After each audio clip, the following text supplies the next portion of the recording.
का त्यौहार वो कैलाश कैलेंडर का आखिरी त्यौहार है और सबसे बड़ा त्यौहार है। रिवायती तौर पर इसको याद करने का त्यौहार कहा जाता है, यानी कि माजी को याद करने का त्यौहार।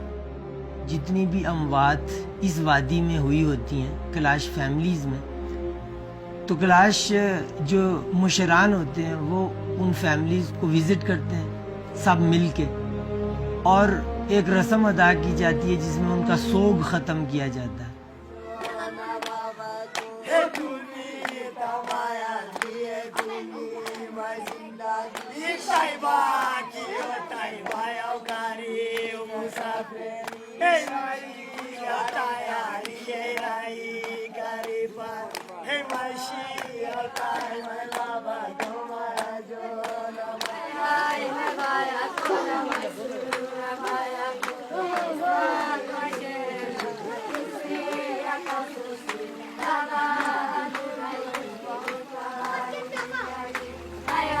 क्योंकि सोग के साथ इंसान इबादत नहीं कर सकता। औरतों के लिबास के हिसाब से पाबंदियां लग जाती हैं सोग के दौरान, और बहुत सारी पाबंदियां हो जाती हैं, यानी कि वो नाच नहीं सकते, वो गा नहीं सकते, वो बहुत ज़्यादा शौक लिबास नहीं पहन सकते जब वो सोग करे, तो वो सारी चीज़ें ख़त्म हो जाती हैं।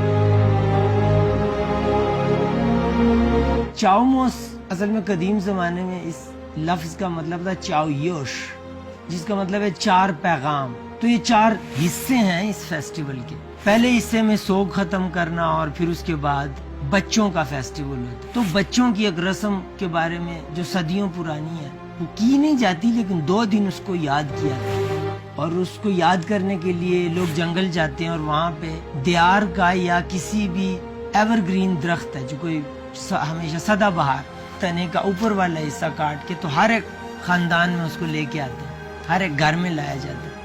दूसरे हिस्से में इबादत खाने को सजाया जाता है, उसके ऊपर कार्विंग की जाती है, लिखा जाता है उसकी दीवारों में। तीसरे हिस्से में 3 दिन की कुर्बानियां होती हैं। 3 दिन कोई पहले दिन कर रहा है, कोई दूसरे दिन, कोई तीसरे दिन, कोई औरतों के लिए ज़बह कर रहे हैं, कोई मर्दों के लिए।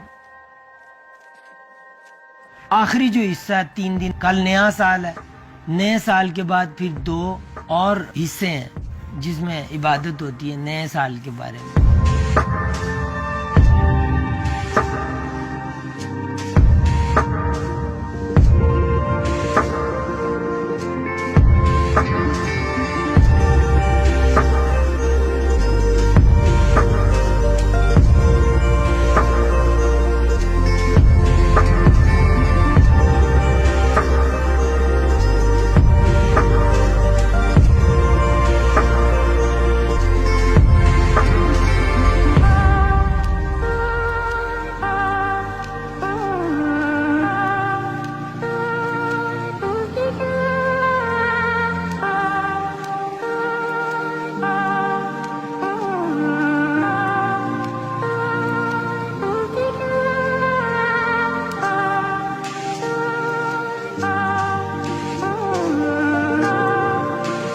सुबह बच्चे पहाड़ों पे जाएंगे, हर जगह पे। असल तो ये है कि जिधर जिधर भी रहते हैं वो जाएंगे और ढोल पे जाके, बांसुरी पे जाके लोमड़ियों को तलाश करेंगे। ये जो मारना है वो तो फिर एक आदमी जो उसको मार देता है उसके लिए थोड़ा सा इनाम होता है शिकारी के हिसाब से कि जी उसने शिकार कर दिया।